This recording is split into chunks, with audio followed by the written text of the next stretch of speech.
Hello, আসসালামু আলাইকুম। আমি শরীফুদ্দিন আছি আপনাদের সাথে, এবং আজকে নবম এবং দশম শ্রেণীর শিক্ষার্থীদের জন্য গণিত বিষয়ে চতুর্থ অধ্যায়ের সূচক এবং লগারিদম অধ্যায়ের যে অঙ্ক আছে সেগুলো আমরা আজকে নিয়ে এসেছি। তো আজকের ক্লাসে আমরা সূচক এবং লগারিদমের অঙ্ক করব। তো প্রথমেই বলে নিচ্ছি, সূচক এবং লগারিদম হচ্ছে দুইটা পার্ট। তো এটা জানা রাখা ভালো যে সূচক থেকেই লগারিদমের সৃষ্টি।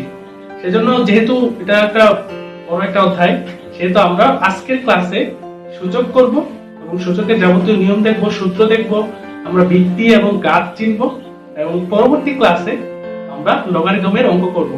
তো সূচকের ধারণা নিতে গেলে বলতে হয় যে সূচকের সাহায্যে অনেক বড় এবং অনেক ছোট সংখ্যাকে খুব সহজেই লেখা যায়। শিক্ষার্থীরা, তোমরা জেনে অবাক হবে যে বৈজ্ঞানিক বা আদর্শ রূপ কিন্তু সূচকের সাহায্যে প্রকাশ করা হয়। তাই প্রত্যেক শিক্ষার্থীরই সূচক সম্পর্কে ডিপলি ধারণা থাকা অনেক বেশি দরকার। আর সেই জন্যই যারা সূচক নিয়ে চিন্তিত, আজকের ক্লাসের মাধ্যমে আশা করি যে সূচকের যে ধারণা সেটা তোমাদের পাল্টে যাবে। তো সূচকের যে যাবতীয় নিয়ম এটা আমরা এখন দেখাচ্ছি। প্রথমে আমরা যেটা দেখাবো সেটা হলো, আমরা এখানে একটা টেবিল করেছি। সেটা হচ্ছে যে প্রথমে আমি লিখেছি একই রাশি, সূচকের রাশি, ভিত্তি, ঘাত বা সূচক।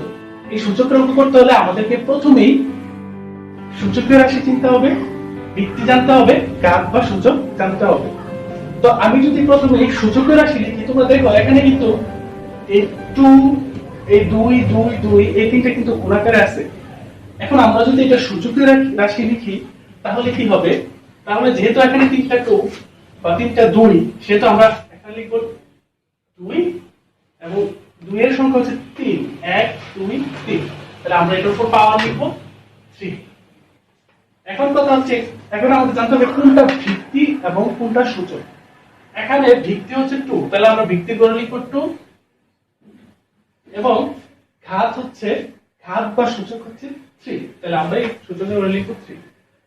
তার মানে পাওয়ার যেটা এটা হচ্ছে ঘাত বা সূচক, আর যেটা নিচে থাকে এটা হচ্ছে ভিত্তি। তেমনি আমরা তোমরা এখন নিজেরাই করতে পারবা। পরবর্তী যেটা এখানে 1 2 3 4, এখানে 4টা 3 গুণাকারে আছে। এখন যদি আমরা এটা সূচকের রাশি লিখি তাহলে যেহেতু এই সবগুলোই সমজাতীয় রাশি বা একই রাশি, এখন আমরা এখানে লিখব 3। এখন আমাদের দেখতে হবে যে কয়টা 3 আছে এখানে। তাহলে 3 আছে এখানে 1 2 3 4, তার মানে এটা উপর পাওয়ার হবে 4। এখন যদি আমরা এটাকে ভিত্তি এবং ঘাতে আলাদা করি তাহলে 3 কি হবে? 3 হবে আমাদের ভিত্তি এবং ঘাত হবে 4, ঘাত বা সূচক। ঠিক তেমনি আমরা যদি a কে দিয়ে বুঝি তাহলে কি হবে? 1 2 3, এখানে a আছে তিনটা গুণাকারে, তাহলে আমরা নিব a, এটা যদি সূচকের রাশি হবে a পাওয়ার 3, মানে a কিউব।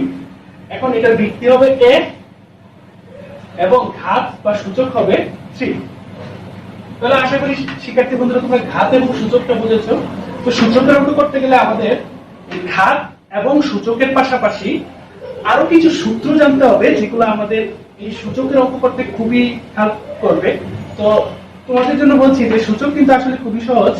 পরীক্ষা হলে আসলে তোমরা খুব সহজেই আনসার করতে পারবে। সূচক করতে হলে আমাদের কিছু সূত্র জানতে হবে।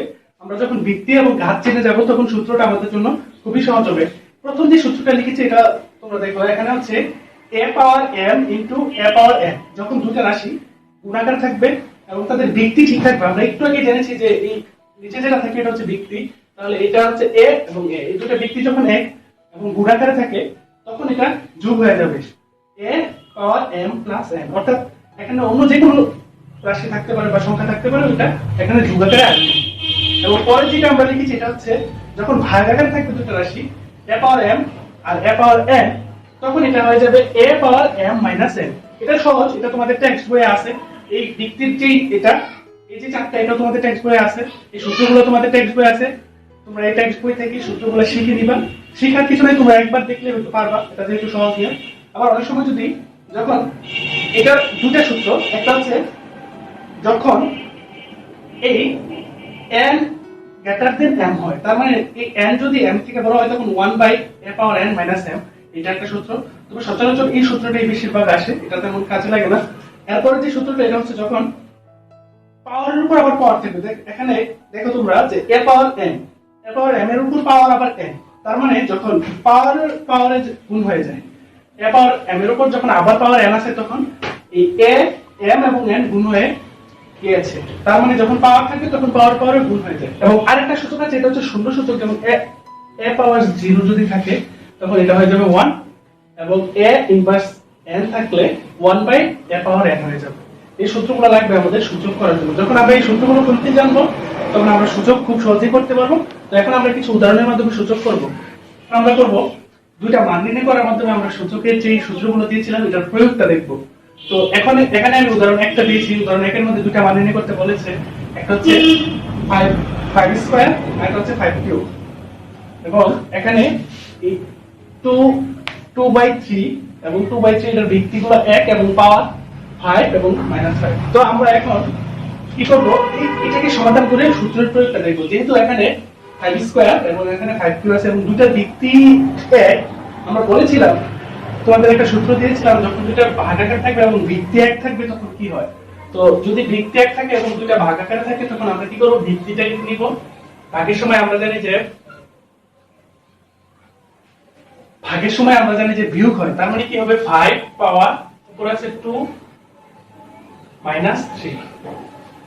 এখন ভাগের সময় যখন বিয়োগ হয়ে যায় তাহলে কি হবে, 5 এই 2 থেকে -3 চলে গেলে আর থাকবে -1, তার মানে এখানে লিখব -1। এখন আমরা জানি আবার আরেকটা সূত্র আমরা শেষে দিয়েছিলাম, সেটা হচ্ছে যদি কোনো কিছুর উপর পাওয়ার ইনভার্স 1 থাকে তখন কি হয়ে যায়, তখন হয়ে যায় 1/5 এর উপর 1। 5 এর উপর 1 যে কথা 5 একই কথা, তখন আমরা এটা লিখতে পারি 1/5। এখন যদি আমরা এটাকে করি তাহলে এখানে 2/3 পাওয়ার 5 এবং গুণ 2/3 ইনভার্স 5, তার মানে এটা ভিত্তি 2/3, এখানেও ভিত্তি 2/3। আমরা জানি যে যদি ভিত্তি ঠিক থাকে এবং গুণাকার থাকে তখন আমরা এটাকে কি করব, 2/3 দুটো ভিত্তি রাখবো এবং তখন পাওয়ার গুলো যোগ হবে। তাহলে যোগ হলে 5, আমরা এখানে লিখব 5 প্লাস মাইনাসে 5 দিয়ে আমরা মাইনাস দিয়ে 5টা লিখব। তাহলে কি হবে, 2/3 প্লাসে মাইনাসে মাইনাস হয়ে যাবে। তাহলে কি হবে, 5 - 5। তাহলে 2/3 5 - 5 থেকে 5 চলে গেলে, মানে 5 থেকে 5 চলে গেলে আর 0 থাকবে। এবং আমরা একটা সূত্র শিখেছিলাম যে কোনো কিছুর উপর পাওয়ার 0 থাকলে 1 হয়, তার মানে এটার आंसर হচ্ছে 1। তাহলে এখানে আমরা লিখতে পারি নির্ণেয় মান হচ্ছে 1।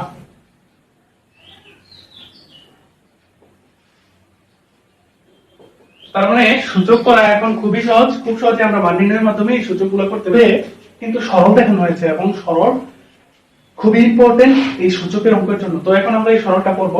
তো এখন যদি আমরা এই সরলটা করি তাহলে কিভাবে করব এটা আমরা দেখাচ্ছি। প্রথমেই উপরে এখানে 5 এর উপর পাওয়ার 4 আছে, তো এটাতে কোনো কাজ করব না, আমরা আপাতত রাখলাম।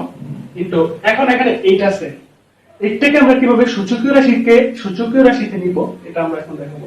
এটাকে আমরা যদি 2 into 2 দেই তাহলে কি হয়, 2 2 যা 4, 4 2 যা 8। তার মানে আমরা যখন তিনটা 2 গুণ করে বা গুণ করি তখন 8 হয়। তার মানে আমরা এটাকে সূচকীয় রাশিতে নিলে এটা হয়ে যাবে 2 এর উপর পাওয়ার আমরা কিউব দিতে পারি। এবং যখন 16 আছে, এই 16 কে আমরা কিভাবে লিখতে পারি, আমরা যদি আবার লিখি 2 into 2 into 2 into 2, তার মানে 2 2 যা 4, 4 2 যা 8, 8 2 যা 16। তার মানে এটা সবগুলোর গুণফল হবে 16, আর এই 16 এর সূচক রাশি হবে 2 পাওয়ার 4। তার মানে আমরা এই 16 এর জায়গায় আমরা লিখতে পারি 2 পাওয়ার 4। ঠিক তেমনি আমরা এই 2 পাওয়ার 5 এটা ঠিক থাকবে ইনটু এই 125 কে আমরা লিখতে পারি, যেমন আমরা যদি 5 into 5 into 5 দেই তাহলে কি হবে, 5 5 যা 25, এবং এই 25 কে আমরা 5 দ্বারা গুণ করলে হবে 125। তার মানে আমরা 125 কে সূচকের রাশিতে নিলে হবে 5 এর উপর কিউব। যেহেতু তিনটা, এটা ভিত্তি 5 এবং তিনটা 5 এর জন্য এটা পাওয়ার হচ্ছে 3। তার মানে আমরা এখানে লিখতে পারি 5 এর উপর কিউব।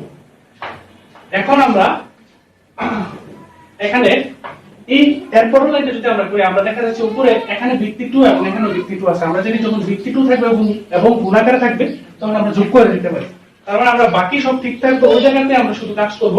এখানে 2 পাওয়ার 5 into 5 কিউব, যেহেতু 5 টু দি পাওয়ার 4, ইনটু এখানে যেহেতু ভিত্তি ঠিক আছে আমরা দুটো ভিত্তির জন্য একটা নিব এবং গুণের সময় আমরা জানি কি গুণের সময় যোগ হয়ে যায় তাহলে আমরা লিখব 3 প্লাস 4 তার মানে এখন যদি আমরা পরের লাইনে লিখি তাহলে কি হয়ে যায় নিচে হয়ে যায় 2 পাওয়ার 5 ইনটু 5 কিউব এর উপর হয়ে যায় 5 to the power 4 into 2 to the power 7 এখন আমরা যেহেতু এখানে উপরে 5 ভিত্তি নিচেও একটা 5 ভিত্তি আছে উপরে 2 ভিত্তি নিচেও একটা 2 ভিত্তি আছে আমরা 2 গুলো এক পাশে এবং 5 গুলো এক পাশে দিয়ে লিখব তাহলে আমরা কিভাবে লিখব আমরা লিখব 5 to the power 4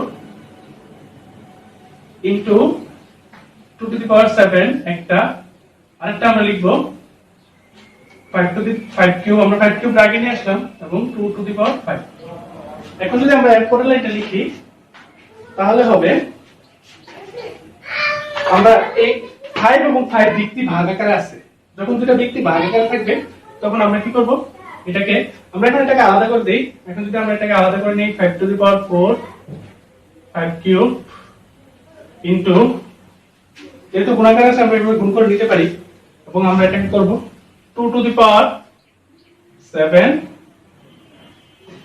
R 2 to the পাওয়ার 5 এখন আমরা কি করব 5 কমন নিব থাকবে 4 মাইনাস 3 ইনটু যেহেতু ভাগের সময় বিয়োগ হয় এবং এখানে আমরা যদি 2 নেই তাহলে হবে 7 মাইনাস 5 তাহলে 4 মাইনাস 3 চলে গেলে 5 এর উপর পাওয়ার 1 মানে 5 এটা লিখতে হবে না এবং 2 টু দি পাওয়ার 2 তার মানে 2 এর উপর 2 পাওয়ার হলে হবে 5 ইনটু 4 ইকুয়াল 4 5 যা 20 মানে 4 5 20 তার মানে এটার সরণ হচ্ছে 20 তার মানে আমরা এখন খুব সহজে আমরা কি কাজ করেছি এখানে আমরা শুধুমাত্র প্রথমে এগুলার সূচকের রাশিগুলো লিখেছি এবং দ্বিতীয় ধাপে আমরা কি করছি যেমন 8 এর সূচকের রাশি 2 কিউব 16 এর সূচকের রাশি 2 টু দি পাওয়ার 4 125 এর সূচকের রাশি 5 কিউব এভাবে আমরা লিখেছি এবং পরবর্তীতে স্টেপ বাই স্টেপ আমরা এখানে একটু যোগ করেছিলাম যেহেতু গুণাকারে ছিল এবং আমরা এখানে একটু আলাদা করে দিয়েছি ওই লাস্ট মুহূর্তে আমরা 20 মান পেয়েছি আশা করি যারা শিক্ষার্থী বন্ধুরা যারা ক্লাসটা দেখছেন তোমরা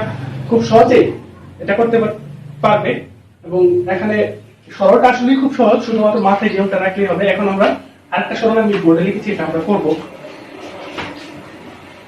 এখন যদি এই সরলটা করি তাহলে কি হয় আমরা 3 লিখব ইনটু 2 পাওয়ার n মাইনাস এই 4 কে আমরা সূচক রাশিতে নিব তাহলে 4 কে যদি আমরা সূচক রাশিতে নিই তাহলে আমরা যদি 2 2 হলে 4 হয় তাহলে আমরা 2 থাকবে ভিত্তি এবং এটার পাওয়ার হচ্ছে 2 ইনটু 2n মাইনাস 2 এবং নিচে যে রাশিটা এটা হচ্ছে 2 পাওয়ার n ঠিক থাকবে মাইনাস যেহেতু এটা 2 এর সাথে n মাইনাস 1 আছে এটাকে আমরা আলাদা করে দিতে পারি আমরা লিখতে পারি 2 পাওয়ার n ইনটু 2 মাইনাস 1 এখন পরের লাইনে আমরা আবার কি করব পরের লাইনে আমরা 3 ঠিক থাকবে 2 পাওয়ার n এটা রাখলাম মাইনাস যেহেতু এখানে 2 এবং 2 ভিত্তি আছে সেহেতু আমরা জানি যে গুণাকারে আছে আবার গুণের সময় যোগ হয় তাহলে আমরা লিখব 2 উপরে 2 প্লাস n মাইনাস 2 এবং নিচে কি হবে নিচে আমরা যেহেতু এখানে 2 পাওয়ার n মাইনাস 2 পাওয়ার n ইনটু 2 পাওয়ার মাইনাস 1 আছে এখানে আমরা জানি যে 2 এর উপর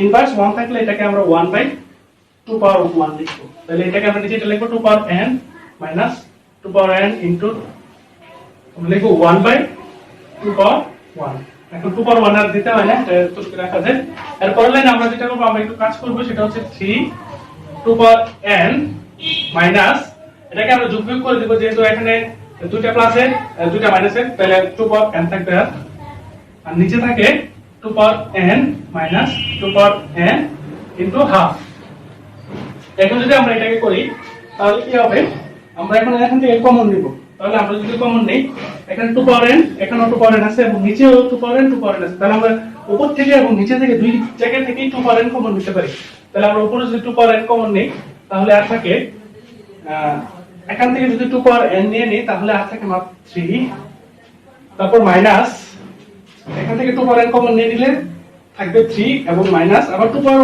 n যদি এখানে এসে যায় তাহলে থাকবে 1 আর নিচে 2 পাওয়ার n আমরা যদি আবার নিচ থেকে 2 পাওয়ার n কমন নিই তাহলে কি হবে এখানে 2 পাওয়ার n মাইনাস 2 পাওয়ার n ইনটু হাফ আছে তাহলে 2 পাওয়ার n যদি এখানে এসে যায় তাহলে আর থাকবে 1 মাইনাস 2 পাওয়ার n ইনটু হাফ থেকে 2 পাওয়ার n এসে গেলে আর থাকবে হাফ এখন যদি আমরা এটাকে কাজ করি তাহলে আমরা লিখতে পারি 2 পাওয়ার n ইনটু 3 থেকে 1 চলে গেলে থাকবে 2, আর নিচে থাকবে 2 পাওয়ার n।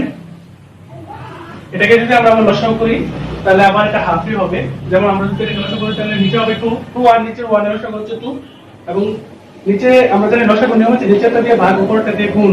তাহলে 1 কে গুণ দিলে 2 কে 2 হবে 2 মাইনাস 2 2 মিলে গেছে, তারপরে উপরে থাকবে 1, তার মানে এটা আবার হাফই হচ্ছে।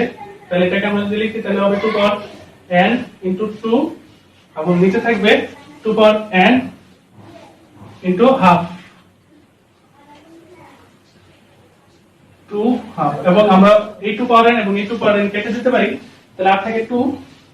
তাহলে আমরা যখন এখানে থেকে 2 বাই হাফ, এটাকে যদি আমরা যেহেতু ভগ্নাংশ 3 স্টেপ আছে, এটাকে যদি আমরা ভগ্নাংশতে নেই তাহলে কি হয়ে যাবে, ভগ্নাংশটাকে যখন আমরা গুণে নিব তখন কি হবে 2 আমরা লিখবো ইনটু এই 1 চলে যাবে নিচে, 2 চলে যাবে উপরে, তার মানে 2 ইনটু 2 হবে, 1 আর নিচে লিখতে হয় না। তাহলে 2 দুগুণে 4।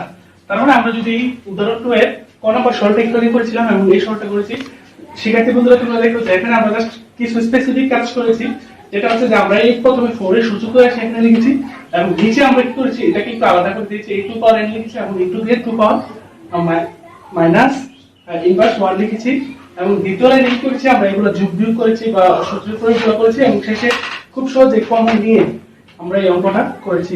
তোমরা তোমাদের বইয়ে উদাহরণ 2 এর অঙ্কটা দেখবা, এটা আসলে খুবই সহজ। এখন আমরা উদাহরণ 3 করব, এবং উদাহরণ 3 এ বলা হয়েছে যে দেখাও যে a power p whole to the power q minus r into a power q whole to the power r minus p into a power r whole to the power r minus q equal 1।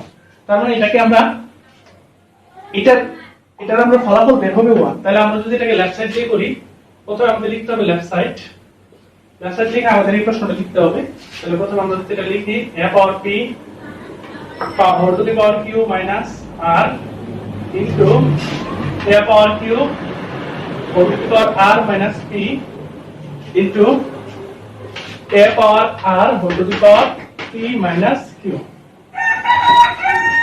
এখন যদি আমরা জানি যে আমরা একটা সূত্র দিয়েছিলাম যখন পাওয়ারে গুণ হয়ে যায়, যেমন এটার p এর উপর পাওয়ার আবার হোল টু দি পাওয়ার আছে q মাইনাস r, এই q এর উপর হোল টু দি পাওয়ার আছে r মাইনাস p, এই r এর উপর হোল টু দি পাওয়ার আছে p মাইনাস q।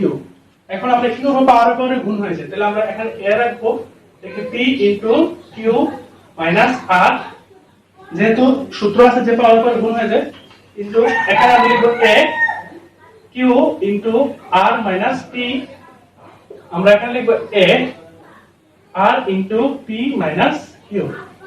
এখন আমরা এই ব্র্যাকেট উঠাবো, ব্র্যাকেট যেহেতু গুণাকার আছে আমরা গুণ করে ব্র্যাকেটটা উঠাবো, আমরা a লিখব, একে p দিয়ে q এর গুণ করলে হবে pq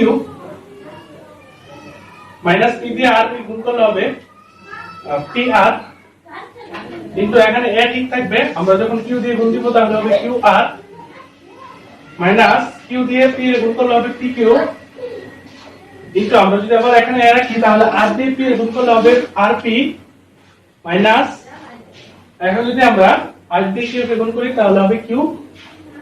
আবার আমরা যখন জানি যে যখন সবগুলোর ভিত্তি ঠিক থাকবে, যেমন এটা ভিত্তি a, এখানে ভিত্তি a এবং এখানে ভিত্তি a, এবং সব ভিত্তি ঠিক থাকে, তখন আমরা উপরে পাওয়ার গুলো যোগ হয়।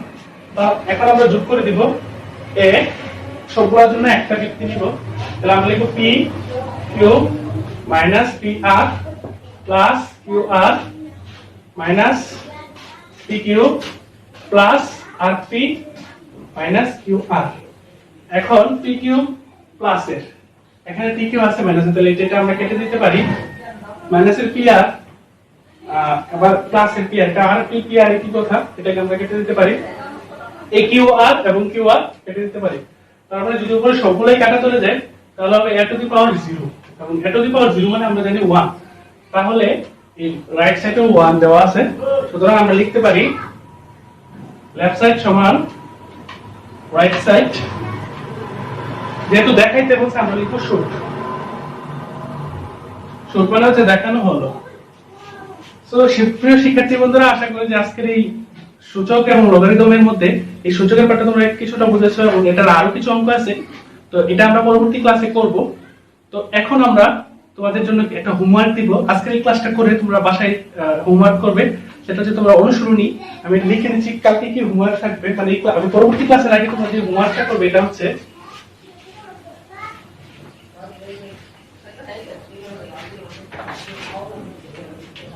আচ্ছা, তোমাদের জন্য হোমওয়ার্ক থাকবে 4.1 এর সরল করো